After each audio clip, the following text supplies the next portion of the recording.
Hi friend, good morning. আমি শঙ্কর, আপনারা দেখছেন এক্সার শাহ লাইফস্টাইল। চলো ঘুরে আসি। তো সকাল 6টা বাজে এখন। তো আমি বেরিয়ে পড়লাম ডিউটিতে।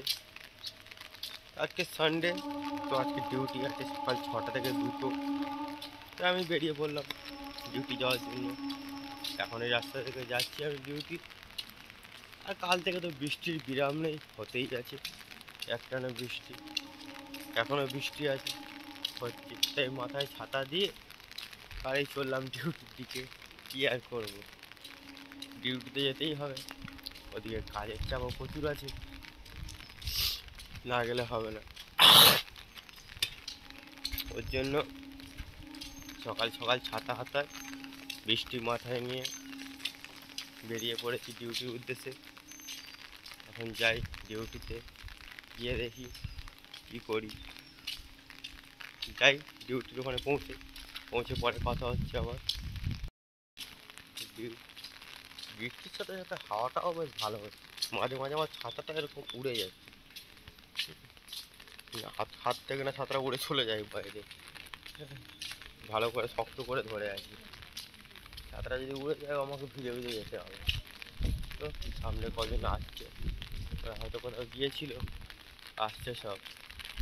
ওরা আসছে, আমি যাচ্ছি, যাই ডিউটি। তো আমি ডিউটি এসে গেছি, কাজ বাজ শুরু হয়ে গেছে। একটু নয়েজ আছে, যেন কোম্পানির ভিতরে তো এগুলো নয়েজ হচ্ছে। তো কাজ হচ্ছে এই যে একটা জিনিস বানাচ্ছি, যেটা হচ্ছে সৌন্দর্য। একটা গাড়ি পুরোটা বানাতে গেলে এটা না হলে ঠিক সৌন্দর্য হবে। যেমন মেকআপ করলে মুখের সৌন্দর্য লাগে, যেমন এই জিনিস চারটে না থাকলে গাড়ির মধ্যে গাড়ির ঠিক সৌন্দর্য হয়। এইগুলো বানালাম, বানিয়ে বেজে গেছে সাড়ে 9টা বেজে গেছিলো। কাজ করতে করতে তো অনেক টাইম ধরে কাজ করছিলাম। তো চলে গেলাম একটু বাইরে, গিয়ে দুপুরে রান্না মাংসের দোকানে গেলাম একটু মাংস কিনতে।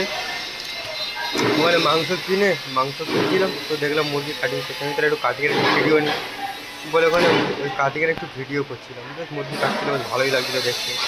তো কীভাবে মুরগিগুলো কাটলে এমন ছটফট করে মুরগিগুলো, যেন কী একটা, খুব কষ্ট। খেতে ভালো লাগে কিন্তু কাটিং করতে খুব কষ্ট। তো মুরগি উনি কেটেই ফেলেছে, আমি একটু ভিডিও বানিয়ে ফেলেছি। ঠিক আছে, তো বেশ ভালোই লাগছিলো দেখতে জিনিসটাকে। ভালো লাগলে আর কী করবো, তাহলে জীবন্ত প্রাণীকে কেটে এইভাবে করা ভালো, সেরকম একটা খারাপ লাগে, কষ্ট হয়। তবুও খেতে হবে, বেঁচে থাকার জন্য তো খেতেই হবে। তো ওর জন্য কেটে কুটে মুরগিটাকে প্যাকিং করে আর নিয়ে গেলাম রুমের দিকে। তো এখনও কাটছে, আমি আর ভাই দুজনে দাঁড়িয়েছিলাম ওখানে, দাঁড়িয়ে দেখছি কাটিংটা। তো উনি ওনার মতন কেটে চলেছে এক টুকরো। তো আমার মেয়ের আবার লেগ পিস লাগবে, ওর আবার লেগ পিস না হলে ঠিক পছন্দ নেই। বাড়ি গেলেই বলবে বাবা লেগ পিস এনেছে। তো ওর জন্য তো লেগটা বলতেই হবে। ওকে বললাম দাদা লেগ পিসটা দাও। টিফিন টাইম, 9:30 বেজে গেছে। রুমের দিকে যাচ্ছি, একটু মাংস কিনে নিলাম, দুপুরের মাংস হবে। কারণ গিয়ে দেখি টিফিনের জন্য কী বানিয়েছে, খাই। আস্তে আস্তে যাই, আর কী করবো।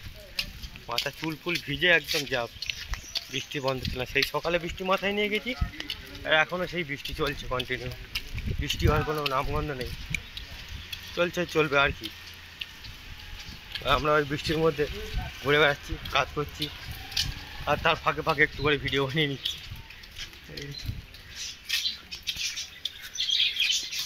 চলো গিয়ে দেখাচ্ছি কি টিফিন আছে আজকে।